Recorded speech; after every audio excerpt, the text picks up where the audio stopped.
Hi everybody, Dan Illman, Mike Beer. The DRFBets race of the day for Thursday, June the 6th is the Grade 3 Intercontinental Stakes at Belmont. We're going 7 furlongs on the Widener turf. Remember your money back guarantee if you play the race of the day. Bet $7 to win on any one selection in the race of the day. If your pick finishes second or third, you get your money back. Learn more at promos.drf.com. Let's meet this field of fillies and mares getting set to step 7/8 of a mile. You can access free formulator past performances for this race on the Race of the Day event page at drf.com. Download them, handicap along with us. We'll take the field in post position order, and you must note that the 3 JC's Shooting Star is entered for main track only. We will begin, Mike, with the number 1 Enthusiastic Gal, who came off of a layoff with no rust whatsoever, beating entry-level allowance horses. This horse is 4 for 4 at Belmont, although 3 of those wins have come on the inner turf, but she is taking a big step up in class. Yeah, I mean, I guess they're just taking a shot in here, Dan, because she likes this turf course and because she's in good form. It feels like these horses will be too good for her, but I will say she's a little underrated. She runs every single time. And I think the 7 furlongs is actually a good distance for her, as opposed to maybe some of the other horses who it may not be so great for. She's pretty good, Dan. It's just, this feels like too tough a spot for her. Trainer Chad Brown has entered 3 in this year's Grade 3 Intercontinental. We'll begin with the gray filly, the number 2 Significant Form, who will be making her 4-year-old debut. Now, this filly has shown quality since day 1. This will be her first sprint, however. How do you feel about her cutting back in distance off this little bit of a layoff? I actually like them going shorter with her because I sort of feel like last year she went 1 for 5, 1 for 4 on turf. She ran well in a couple of pretty big races last year. I just feel like maybe the distances weren't great for her, and she also had a couple of trips as well. I like them concentrating on shorter races for her. I don't know, Dan. I'm surprised. When I look at her record and see that she only has 2 wins in her career. I know she was disqualified from 1. She's a lot better than her overall record makes her look, I think. I think they're doing the right thing by starting back going shorter distances. And certainly getting a little bit of class relief for her 4-year-old debut. You draw a line through the dirt start last time out. In the Lake Placid 2-back, she was in against Rushing Fall, one of the top fillies trained by Chad Brown, who came back to win the Queen Elizabeth II with a 99 Beyer, then kick-started her 4-year-old campaign with a win in the Grade 1, Jenny Wiley with a 98. She was the favorite in the Belmont Oaks. I mean, this filly has tremendous credentials. We'll just see what we get off a little bit of this layoff. As I mentioned before, JC's Shooting Star, the number 3, is entered main track only, so we'll move to Chad's other 2 entrants in this race. The number 4 is Zonza, who returned off a long layoff on yielding turf last time out at Keeneland, Mike, and I don't really think she handled the ground that day. Yeah, I don't know that she loved the ground, and I also would just point out that that was a very strongly run race. The horse that won that race, Lamari, is in great form for Brad Cox, and she went a fast pace on the lead. That was her 4th straight win with a 93 Beyer in that one. I mean, you know, Zonza, I thought she flattened out a little bit at the end, got a little bit tired. Maybe the shorter distance works well for her. You know, she held her own in some pretty good races last year. I'm not way against her in here. I'm a little concerned that she hasn't won since the first 3 starts of her career as a 2-year-old. But she ran well in some pretty big races last year. No, I agree, and I do like the cutback for her. She was a group winner in her 3rd start, going 5.5. Stakes placed last year, going 7 furlongs on heavy ground in France. And you're right about that last race. That winner seems like a really nice horse. And the runner-up came back to sort of flatter the speed figure by finishing second in the Miss Liberty at Monmouth with an 88 Beyer. The number 5 is Stella de Camelot, yet another one returning off of a layoff for Chad Brown. She didn't have any problems with the layoff in her North American debut when she won the Pebble Stakes, and I just really liked the way she did that. She didn't break very well. Eric Council was aggressive, and it was the right move. He rushed her right up down towards the inside. He was able to ease out with Stella de Camelot, and Stella de Camelot did the rest. Last time out in the Mrs. Revere, I know some folks are going to look at that race and say she got beat at 1-2. Again, I think it was a situation where she did not care for that ground. Yeah, that might be true. She also got bumped pretty hard at the start of that race, and I thought it maybe put her into the bridle a little bit there. She pulled forward early in that race and then just sort of got tired at the end. I don't care about that race so much. I know that the figures she earned for her Pebbles suggest that she's going to be really tough in here. I personally didn't love her Pebbles. I thought she was fine in there. I didn't really love that race. You know, we'll see. It's hard to just dismiss these Chad Brown horses. I actually prefer his other 2 horses more than this one.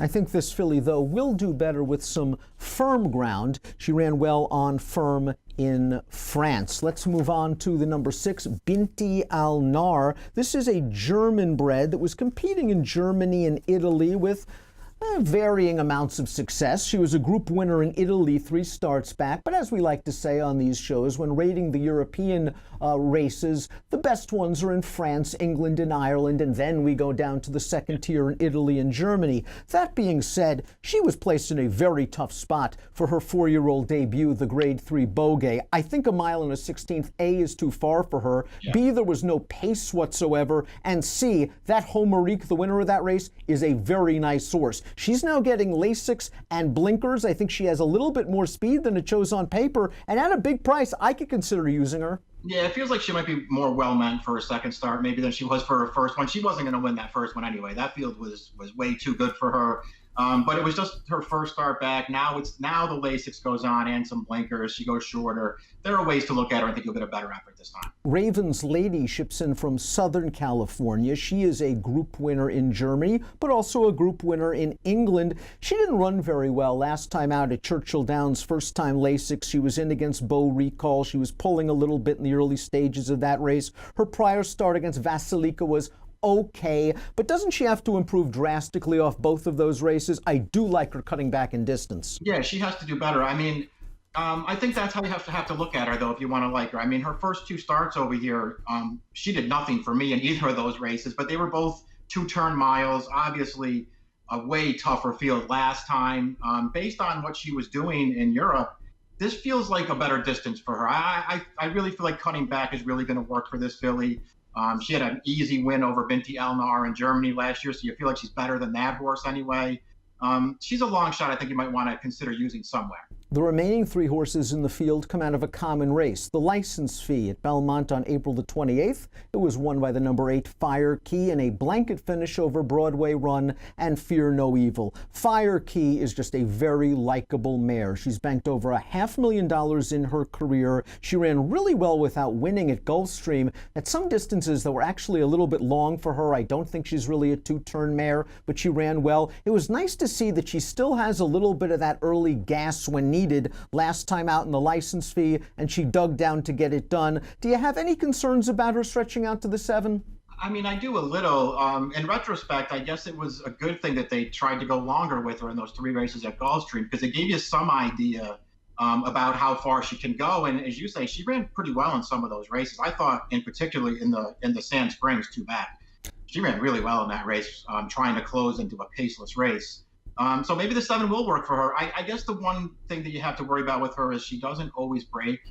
And I don't think she can really afford to break slowly in this race. If she breaks slowly in this race, it's really going to work against her. She has a habit of doing that, but she's pretty good on her best day. It's an excellent segue to our Timeform US pace projector, because you will note this is a blue bar scenario. And that means that it favors horses on or near the early lead. And if the 8 Fire Key is slow from the gate, she might give up valuable position. Too much valuable position, and she might have too much to do turning into the lane. The 9 Broadway Run is a very lightly raced 4-year-old going out for an extremely underrated trainer in John Terranova. I thought she ran really well in the license fee, considering it was her first start off about a 4-month layoff. She doesn't need the lead to win, even though Timeform US has her out there on the lead, and I think she is a very dangerous contender because I think she has a lot of upside. Yeah, I agree with all those things, Dan. She has to improve to beat this field, but I think she probably has it in her. She maybe has more upside than anybody else in this field.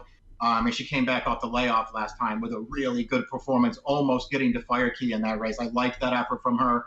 7, we'll see. Maybe 7 will push her limits a little bit. I think she might be able to get it. She's very versatile. And I think she's going to improve again. I think she's dangerous in here. Perhaps 7 might push the limits a little bit of Fear No Evil, who completes this field, but she figures to get a favorable position sitting up close to the pace. Last time out, she was tracking 3 wide. She finished evenly in between horses. I thought she galloped out pretty well after the race, and I like her last couple of races at Belmont. Now, I realize that both of those races have come on yielding going over the inner turf. She's going to have to run on the widener going 7 here, but I think she's a little bit better than she looks on paper. Yes, she's a nibbler, lots of seconds and thirds, but at a price I want to consider her with a good stalking trip. Yeah, she can get a good trip in this race. I'm a little concerned about 7. I don't know if this is a great distance for her, but I mean, if you like Fire Key, you almost have to consider this horse at a much better price. They've been very close together in 3 starts, 3 recent starts, and this really got a lot better as a 4-year-old than she was before that. And she's dangerous in here, but she has to get to 7. And that's the way I'm looking at it as we take a look at our top selections. I want to get a little bit of a price on this horse here. Fear No Evil on the far outside. I think she can work out a decent trip in here. I'm kind of against the Chad horses. The couple that you mentioned off the layoff, I'm a little bit concerned about. Significant Form, this is going to be her first sprint. I have a feeling she's going to get bet in this race. Although I will admit, I think Significant Form on her best day is way the filly to beat. Yeah, I think she is too. I'm actually looking forward to seeing what she does go in 7 because, like I said, I kind of want her going shorter distances. You know, I don't know how short a price I really want on her, Dan, but I like her as a horse. She is fired fresh as a 2-year-old and as a 3-year-old, so I think she's going to be ready off the layup. I like her, and I like Broadway Run. They're really my main 2 horses. I'll be using Broadway Run as well. My top 4, all 4 I'd use in multiple race wagers are 10, 6, 9, and 8. In the Grade 3 Intercontinental Stakes. Race number 8 at Belmont on Thursday. We're kicking off Belmont Stakes Week in New York. And the approximate post time is 6:46. But remember your money back guarantee. Bet $7 to win on any one horse in the race of the day. If your selection finishes 2nd or 3rd, you get your money back only with DRFBets. With DRFBets, it's as easy as ready, set, bet. Chad has 3 in the Grade 3 Intercontinental. What's new? Best of luck.